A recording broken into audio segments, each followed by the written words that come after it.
Welcome back to Deprogrammed. This is the New Culture Forum show committed to fighting back against the forces of ideological conformity, particularly among the young. My name is Harrison Pitt. I'm a senior editor at the European Conservative, and I'm delighted to be joined today, as ever now, by Connor Tomlinson, the host of Tomlinson Talks at thelotuseaters.com, and our special guest on the eve of this historic election, no doubt known to you all, Matt Goodwin, political scientist, pollster, and leading expert around the world, in fact, on national populism. And we should say, before we start at the outset, Matt, that most crucially, of course, you're also very well known as the man behind the very appropriately titled Matt Goodwin Substack. And very, very generously for this election special, you've granted privileged, discounted access to anyone watching this to get 25% all subscription plans on your Substack platform, I believe. And if they go to the link, which we'll have listed below, www.mattgoodwin.org/NCF, they should be able to get access to that. That's great. Thanks for having me, firstly. Great to be here. Just by way of introduction, the Substack is trying to bring like-minded people into one platform, a bit like yourselves.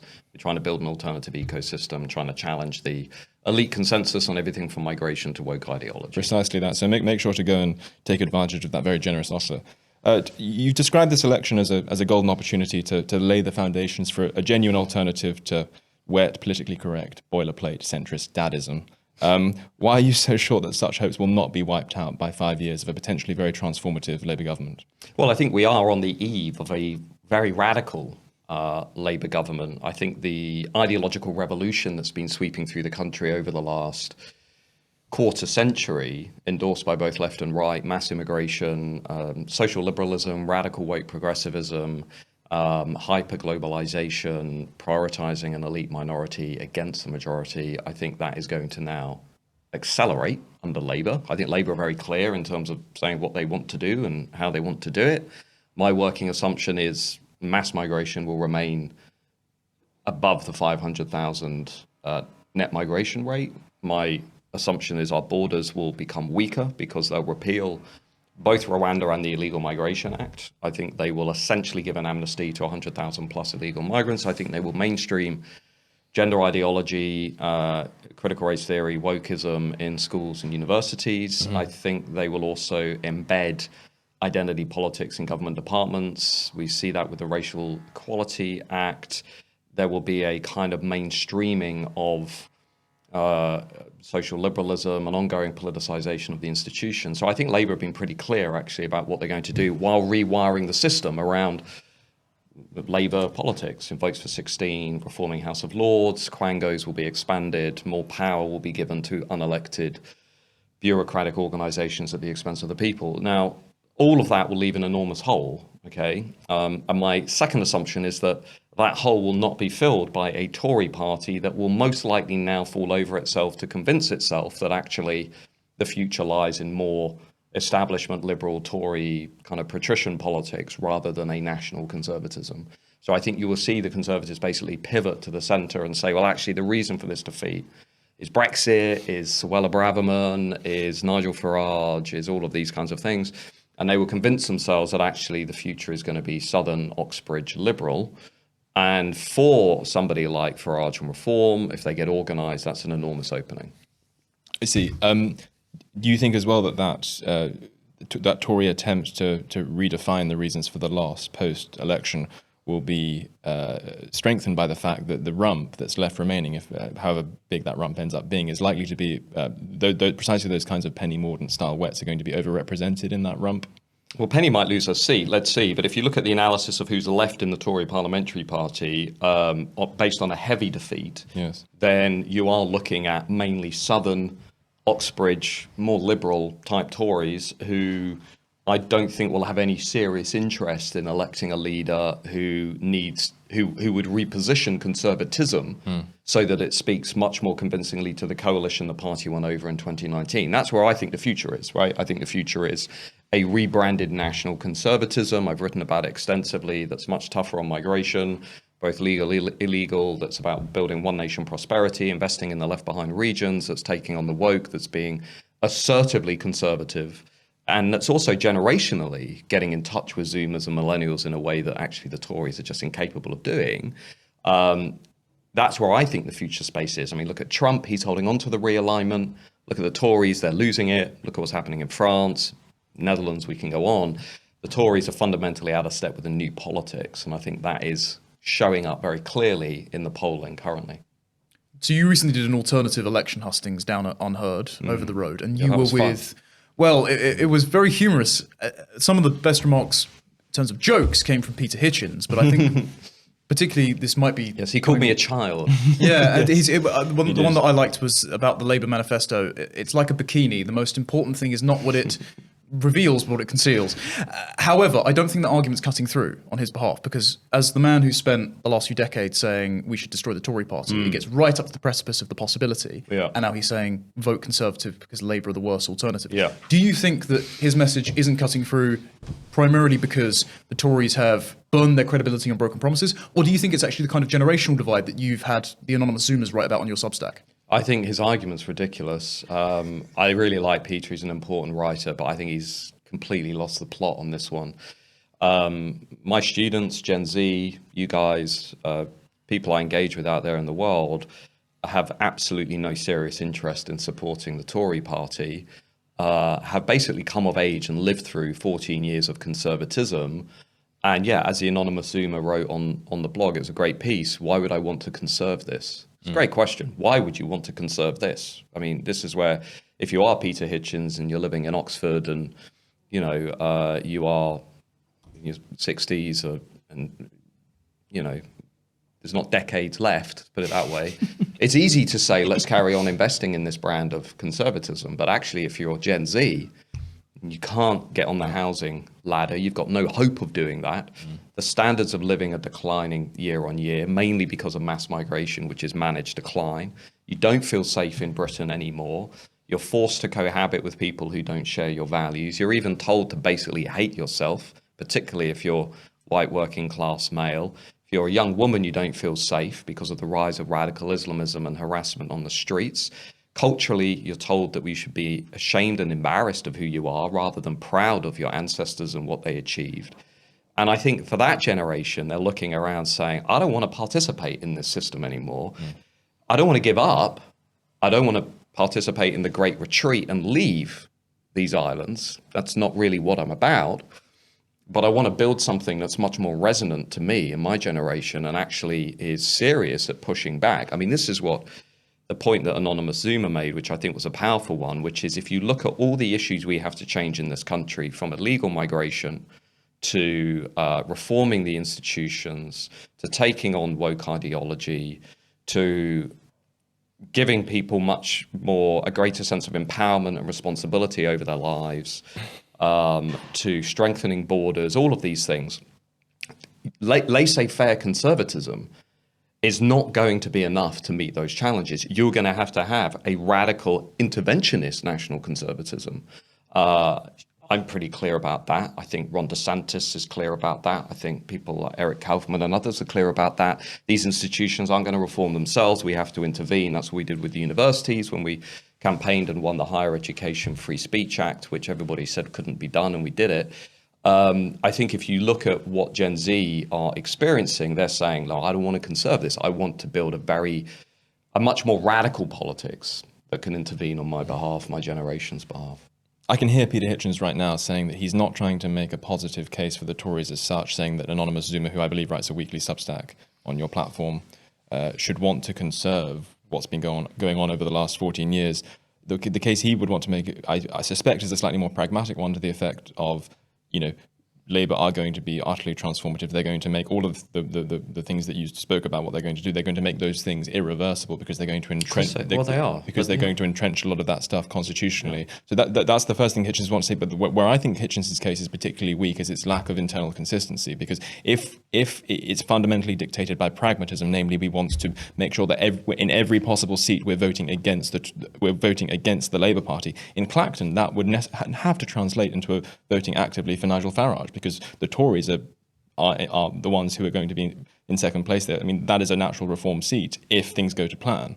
And so what I find so confusing about Hitchens' case is its absolutism, as if voting against Labour means voting for the Tories everywhere. There are going to be certain places of the map where precisely that kind of logic would translate into a reform vote. Is that not the case? Well, I think Peter Hitchens' argument is essentially one for the next few weeks. It's not one for the next few decades. And if you believe, as I do, that we need a different politics in this country that is much more in tune with millions of voters, and that neither the Conservative Party nor the Labour Party can deliver that politics, then actually you need to start building that alternative now. And it might be that the Reform Party is part of that alternative, but isn't that alternative in its entirety.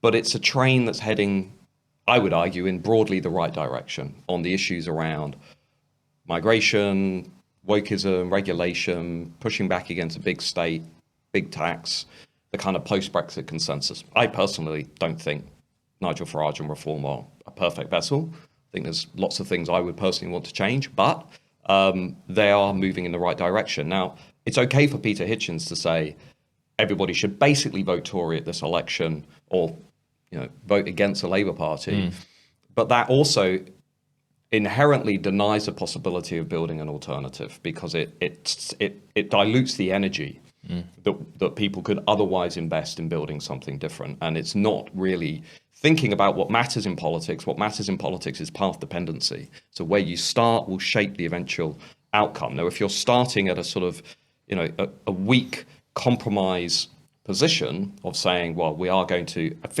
implicitly endorse the status quo by voting Tory, you're not going to go anywhere other than the status quo. If instead your starting position is, I'm rejecting this status quo, right? Ideally not through apathy, but that's one expression, but I'm going to reject the status quo by voting for something that is clearly outside of that status quo, then your starting position is that much stronger, because that can actually lead to something much more interesting and much more resonant for many people out there in the country. So I just don't think he's thought it through. I think maybe he's just being a contrarian. My view is the stakes are too high to endorse any part of this status quo. Yeah, so perhaps it's worth talking about what the alternative should be and how it should be built afterwards, because we're on the eve of an election as this goes out.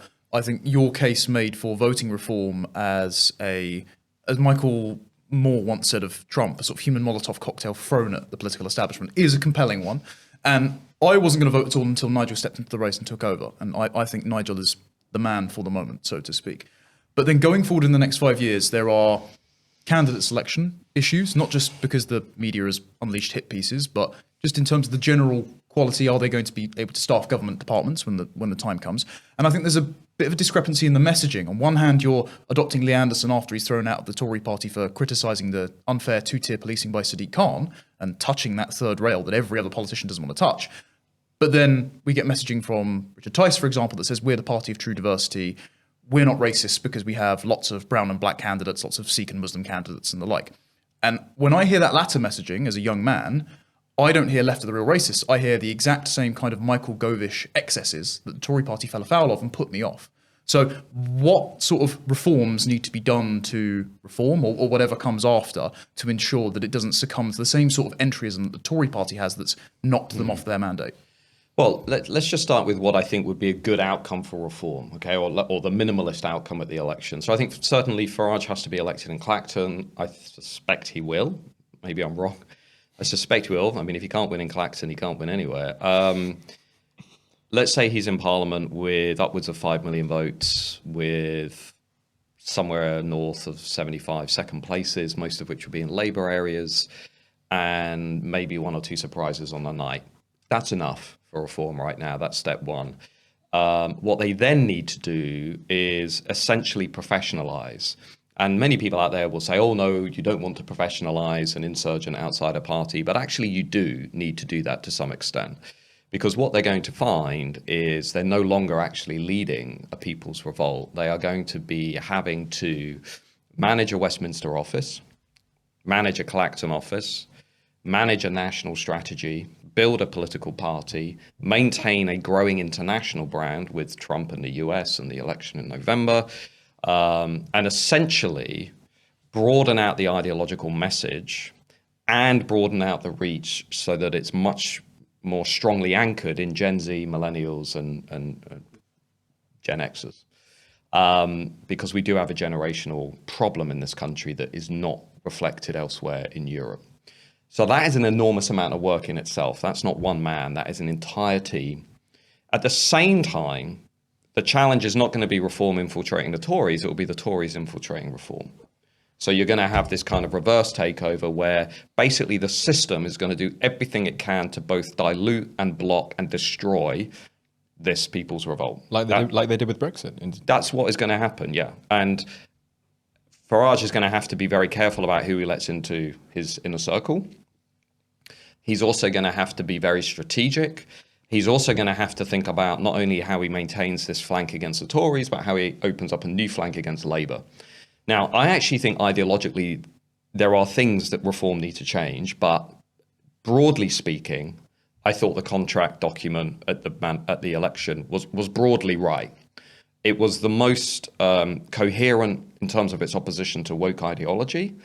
It went further than the Tories on ECHR migration. I agree the net zero migration policy that we were talking about before this show is not ideal, but anyway, it goes further than the Tories for now, which is the important thing.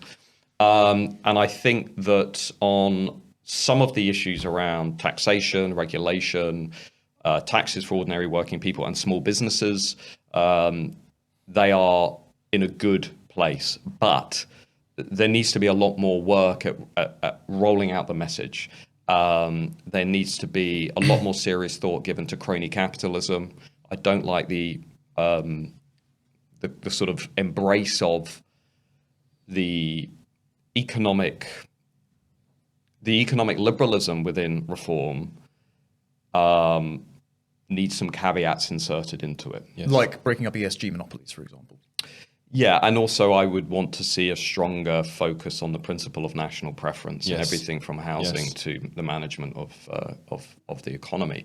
So there are things that need to be done there. Also politically, I understand why Reform are calling for proportional representation, but there are reasons for being skeptical of PR, particularly if you are conservative. PR systems deliver more left-wing governments. They also fundamentally change the entire basis of our system.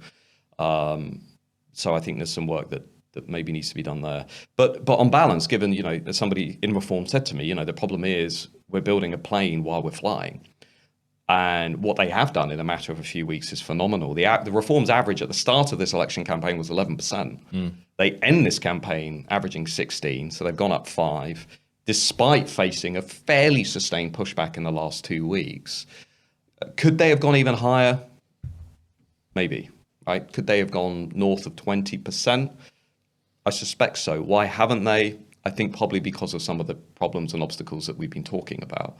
But let's see what happens. It's interesting. I totally agree with you. And what you say about the main concern post-2020, post this election, being Tory entrism of reform, at the level of personnel, that's certainly true. But what Connor's hinting at in his question is that a lot of this entryism is already going on at the level of ideas, if not at the level of personnel. No, absolutely. If you've got Richard Tice saying that we are the true champions of minorities, we are the true champions of diversities, you're buying into that whole sort of minoritarian, diversitarian language, which is part of that status quo.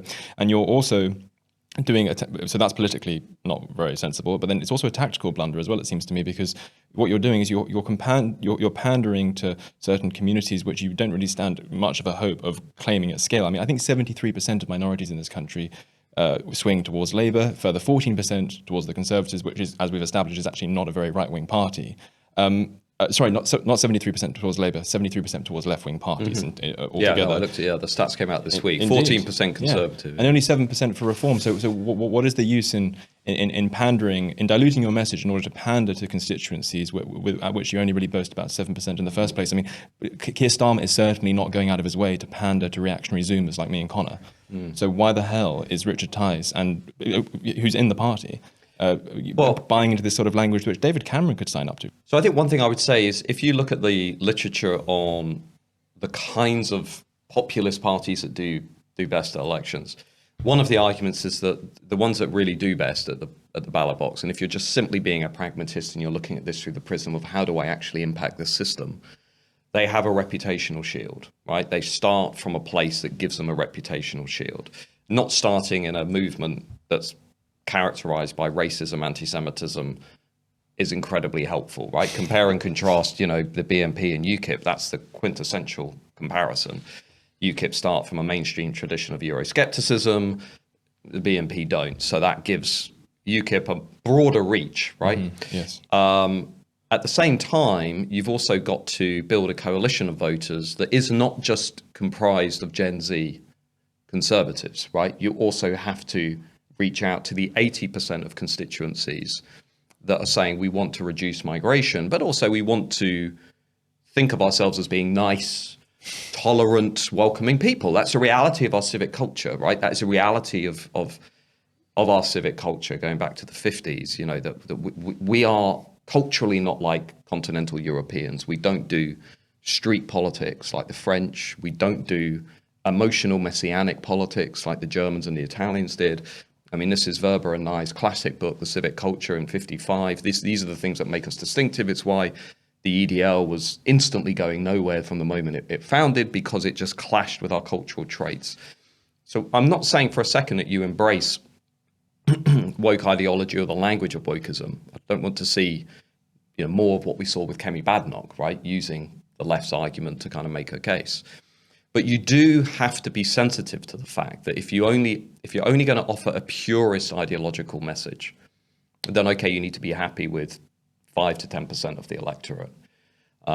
You have to, if you want to reach 10 to 20 to 25 to 30%, you have to package your language and your narratives in a way that is acceptable to a larger number of people. That is the reality of politics. I can sense Connor disagreeing with me strongly, but that's what I'm interested in is this question. How do you go from a radical alternative that appeals to 15% of the country, which is basically a level Farage has never exceeded at any general election, and let's see if he does it in 24. How do you go from 15% to 30%? That's the question. I think it's perhaps prudent to be neighbourly and considerate of religious, ethnic and sexual minorities. But if you're trying to have a movement which represents the left-behind white working class, particularly like in the constituency where Farage is running in Clacton, you don't make those spokespeople the tip of the spear. And I think the urge that we've had to cloak what are arguments that are radioactive to people that would rather see us dead than victorious anyway, in the mouths of, oh, we have a black politician and therefore he says it, so therefore it's okay.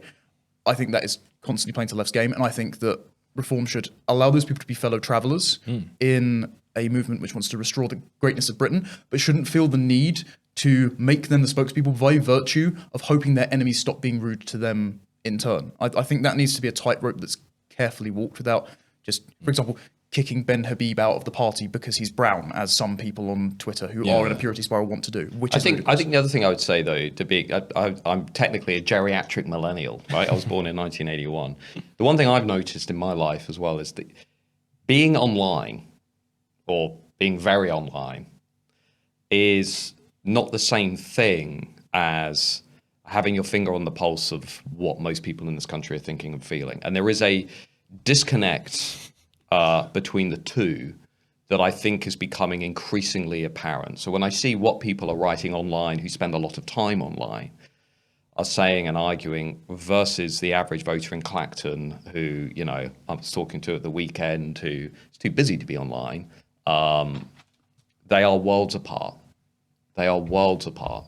And in fairness to Nigel Farage and Reform, you know, what they have done against this tsunami of criticism and hostility and, you know, manipulation. I mean, if you look at some of the press coverage that Farage received in the last couple of weeks of this campaign, it was blatantly disingenuous. Yes. Like they were just making stuff up. That general thing is mental. Beth Rigby literally said to Farage in an interview just 2 days ago, "You're pro-Kremlin comments." Yeah. Like, you're pro. I mean, that is just brazen lies. Yeah. So, but what you see is a media class, a political class, the elites being completely incapable of understanding where this is coming from, not knowing what to do with it, and so trying to get it back into the box as quickly as possible. The other one that I noticed was the BBC Verify story, which was one of the first pieces that came out after Reform were rocking in the polls, and said, well, actually, this is about Russian bots that are encouraging people to vote Reform. It's the same stuff we saw after 2016. I think there was a section of the media political elite that is just completely incapable of understanding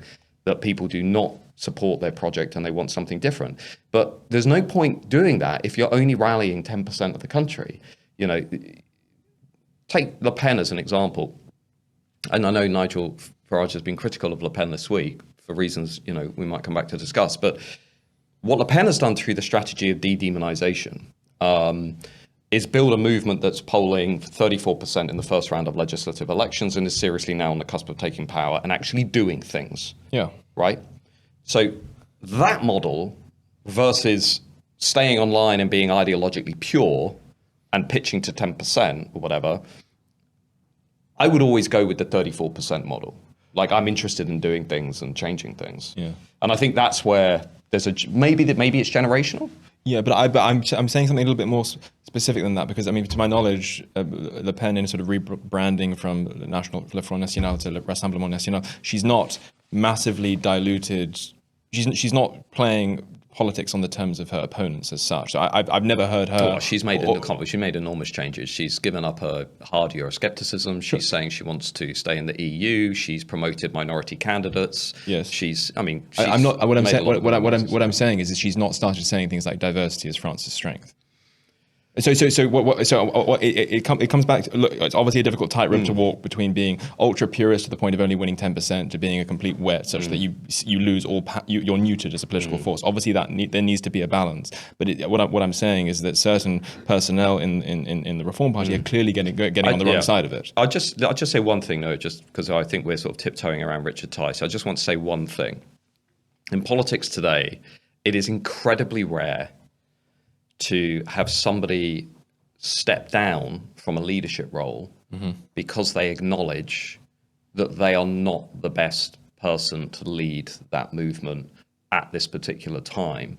And when Richard Tice stood down for Nigel Farage, essentially saying, become leader and become the spokesperson of this party, and doing so with such humility, and I would argue grace, it's a very rare thing in politics to actually see character like that. So I think, you might not agree with some of the things Richard Tice has said politically, whatever, but I think in terms of character, he demonstrated a remarkable amount in the first week of the campaign. I don't doubt he's a decent chap at all, especially taking Lee Anderson in. Again, I just think we need to be stronger on message discipline. My last one is on the online purity spirals. I've always been curious about those sort of types who then latch onto you, because obviously you've been in academia and in Westminster for a long time. You recently said to Winston Marshall that you were once advising Ed Miliband's campaign that there are left behind Labour voters who won't vote for him because you've neglected the issue of migration. And if you don't want runaway parties like the BNP to achieve success, you wrote a Chatham House report on it once, then you might want to wise up to this. And obviously nobody listened. What do you say to people that you are advocating a more pragmatic approach here than perhaps the online purity spiral thing, who are on the watch for entryism and are sceptical of you, man?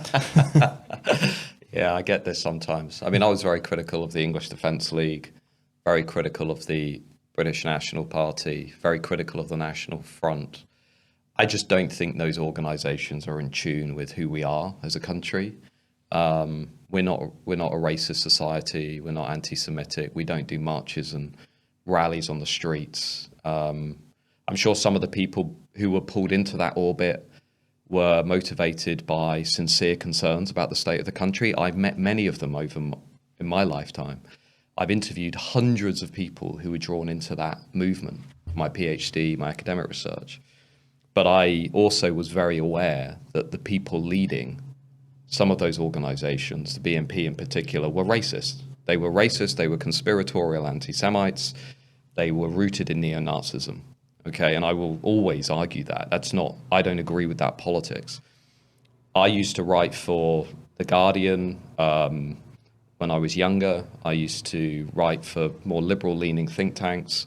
But I've made I've not hidden the fact that I've gone on a political journey over the last 20 years. I've written about it in the Substack. I think there are very important moments for me. One was the Brexit referendum, which changed my thinking in a number of ways. The reaction to the Brexit vote really, I thought, was outrageous. I became much more skeptical about the effects of migration, which over the last 20 years have become something completely different to what I grew up with in the 1990s and the early 2000s.